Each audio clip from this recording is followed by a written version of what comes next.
할렐루야. 우리 욥기 37장에서 이제 기상현상으로 하나님께서 역사하심을 우리 엘리후가 말하고 있죠.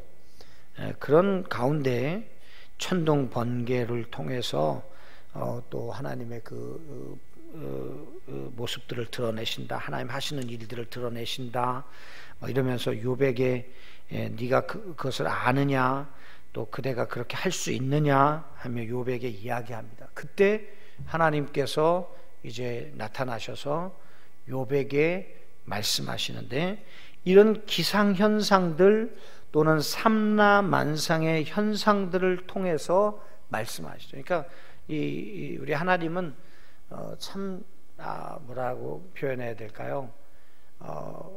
항상 그 말씀을 듣는 우리 입장에서 그것들을 설명하시고 또 그것들을 이해할 수 있도록 접근하시는 것 같아요. 예를 들면 하나님이 하나님 수준으로 우리한테 얘기해버리면 어때요? 우리는 단 한마디도 이해할 수 없겠죠. 그런데 하나님은요, 인간의 언어로 이야기하시되 우리가 잘 알아들을 수 있는 이야기들로 설명해 주시는 거죠. 사실 우리가 신약 성경도 보면 또 구약도 마찬가지지만 잘 이해를 못하는 부분들이 있어요. 근데 그것은 우리가 유대인이 아니기 때문에 또 그 문화 속에 경험해 보지 않았기 때문에 이해가 안 되는 것이죠. 당시에 그 말씀을 받는 유대인들은 그 삶 속에 그것이 너무나도 자연스러운 일상이에요. 너무나도 자연스러운 그 삶의 한 부분이에요. 대표적으로 우리가 얘기하면 우리는 양을 안 쳐봤어요. 그런데 유대인들은요, 다 양을 치는 것은요 일반적인 현상이에요. 그래서 목자와 양의 관계로, 목자는 양에게 이런 존재다, 양은 목자에게 이러이러한 존재다, 이렇게 설명하시면 그 말씀을 받는 1차 수신자인 유대인들은요 다 아는 거죠. 다 알아요. 우리는 절기에 대해서 잘 몰라요. 여러분들, 우리가 6월절에 어떻게 하는지, 초막절에는 어떻게 하는지, 무교절에는 어떻게 하는지, 이게 우리 잘 모르죠. 그냥 유대인들은요 그것이 삶의 한 부분이에요. 우리가 8월 15일이 되면 광복절로 국기를 개양하고, 6월 6일은 아침 10시가 되면 순국 소녀를 향해서 묵념하고, 이런 것들이 우리에게는 일상인 것처럼 유대인들에게 있어서 6월절, 초막절, 이런 그 초실절, 이렇게 절기를 지키는 것은요 일상이에요. 그래서 그런 문화 속에서, 그런 삶의 현장 속에서 되어지는 일들 속에 진리를 담아주시는 거죠. 오늘도 사실은 뜬금없이 갑자기 욥에게 나타나셔서 삼라만상이 어떻고 천둥 번개가 어떻고 네가 그런 걸 아느냐 모르냐 이렇게 하면은 욥이 황당하지 않겠어요? 그런데 일단 엘리후를 통해서 예방주사를 딱 맞춰서 그런 이야기가 탁 터쳐 나오게 하고, 그리고 엘리후를 통해서 적당히 욥이 자기 자신의 부끄러움을, 부족함을 깨닫도록 돌아볼 수 있는 기회를 갖게 하셔서, 그래서 욥, 네가 이거 아느냐? 하고 하나님께서 욥에게 말씀을 주시는 거예요.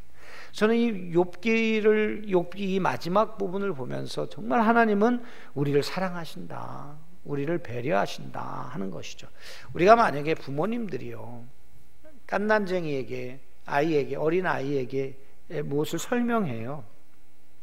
그런데 그 설명 자체가 학문적인 단어를 쓰면서 이게 무슨 그 과학적으로는 질량의 법칙이 어떻고 이러면서 어린 아이에게 설명을 하면 우리 아이들은 못 알아듣지 않겠어요?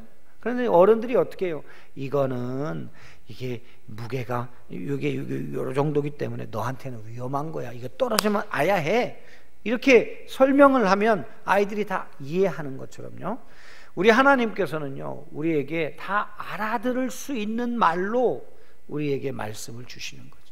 그래서 이 말씀, 이 욥기 38장 이후에 하나님께서 하시는 이 말씀들은요 참으로 하나님은 우리를 사랑하시는구나, 우리 입장에서 말씀하시는구나, 우리를 배려하시는 분이시구나, 우리가 하나님을 이해하실 수 있도록 우리에게 하나님의 비밀을 열어 보여주시는 분이시구나 라는 것을 먼저 깨닫게 됩니다. 참 좋으신 하나님. 저는요, 뭐 어렸을 때 그런 얘기들 많이 하잖아요. 부모님들이 불교이신 경우에 그 이름을 절에다 갖다가 걸어 놓는다. 그리고 뭐 돈 갖다 주고 뭐 이런. 저도 뭐 어느 절에 있는 것 같아요. 그 이름이. 지금은 기도 안 하겠죠. 그 사람들이 돈 갖다 주는 사람이 없으니까. 그런데 그런 사람이었다 그 말이죠. 만약에 제가 지금도 그런 우상을 섬기고 또 세상 신들을 섬기는 그런 인생으로 살고 있었다면 제 자신이 너무 비참해. 근데 제가 섬기는 하나님은요, 이렇게 자비로우시고 그리고 우리를 사랑하시고 우리의 입장을 이해하시는 하나님이시다.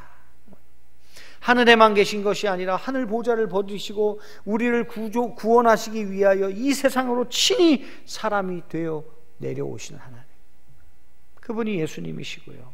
그 예수님이 나를 위해 죽으시고요, 나를 구원해 주시고, 그것도 또 못 믿어오니까 어때요? 믿어지도록 보혜사 성령님을 보내주셔서 우리로 하여금 예수를 믿게 하시고, 한 번 믿고 또 바뀔까 봐요. 어떻게 하셔요? 우리 안에 성령이 임재하셔서 내주하셔서 그 신앙을 끝까지 지켜주시니, 참 우리가 믿는 하나님은 참으로 좋으신 하나님이시죠. 참으로 선하신 하나님이시죠. 여러분, 하나님을 믿으시나요? 그것이 우리 인생의 가장 큰 복인 줄로 믿습니다. 오늘 하나님께서는 삼라만상의 현상을 통해서 욥에게 말씀하십니다. 하나님의 책망의 부분들이 기록되어져 있는데요, 지금까지 욥은 여러 차례 하나님께서 직접 나타나셔서 자기의 고난의 이유에 대해 답변해 주시기를 갈망했습니다. 그런데 드디어 하나님께서 폭풍우 가운데에서 나타나셨습니다. 하지만 여호와의 응답은 욥이 기대했던 것과는 전혀 달랐습니다. 욥은 자신에게 내린 고난의 부당성에 대해 하나님께 사과를 받기를 원했어요. 다시 말하면 뭐예요? 하나님이 나한테 좀 잘못했다고 해야 되는 거예요. 내가 실수했다 욥아, 이거 듣고 싶었다 그 말이에요. 그런데 하나님은 오히려 무지한 말로 생각을 어둡게 하는 욥을 소환하시고 고난의 이유에 대해 설명하는 대신에 하나님의 섭리에 반발하는 것에 대하여 책망하시는 것을 보게 되는 것이죠. 이것은 먼저 친구들과의 격렬한 논쟁을 통해 자기 판단을 더욱 굳게 신뢰하고 있는 욥에게 자신이 하나님과는 절대적인 간격을 가진 죄인임을 깨닫게 하기 위함이신 것입니다. 이게 무슨 말이냐 하니까, 친구들과 대화를 하면서 친구들이 넌 죄 지었기 때문에 하나님이 이런 저주를 하시는 거다, 너 악인이기 때문에 이런 벌을 받는 거야 그랬는데, 자기가 그 친구들의 말을 반박하면서 자기는 더 하나님 앞에 지은 죄가 없다는 것이 더 당당하게 드러난 걸로 욥은 확신하고 생각했다는 것이죠. 그럴 때 하나님께서 그 욥에게 그냥 꽝 때리시면 욥이 받아들이기 어려우니까 오늘 하나님은 이 욥을 그 욥이 원하는 고난의 이유를 직접 설명하시는 것이 아니라 먼저 하나님께서 하시는 이런 일들에 대하여 반발하고 있는 욥을 먼저 떼끼놈 책망하고 계신다 그 말입니다. 그래서 멈칫하겠죠. 내가 생각할 때 나는 잘못이 없다고 했는데 하나님이 오늘 나에게 나타나셔서 첫 번째 하시는 일이 뭐예요?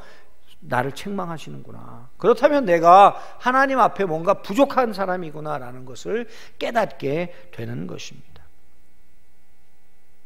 이 같은 사실은 하나님의 이름이 여호와로 나오는 데서부터 극명하게 드러납니다.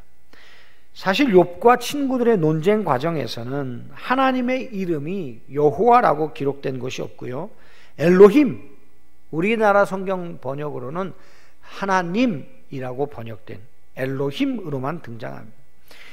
여호와라는 단어와 엘로힘이라고 하는 단어에는 차이가 분명히 있죠. 엘로힘이라는 하나님이라는 뜻은 무에서 유를 창조하시는 신이시다는 거예요. 그죠? 그래서 우리가 이 엘로힘 할 때 보면 창조의 하나님, 능력의 하나님으로 이해합니다. 여호와라는 야훼라고 하는 이 표현은 이 이름은 나는 스스로 있는 자, 자존자시고 그리고 창세 전부터 존재하시는 분이시며 그분은 아브라함과 언약하신 언약의 하나님이시다. 그리고 이스라엘 백성들을 어떻게 해요? 애굽에서 출애굽시킨 바로 그 조상들이 믿던 아브라함과 이삭과 야곱의 바로 그 하나님이시다라는 뜻을 가지고 있죠.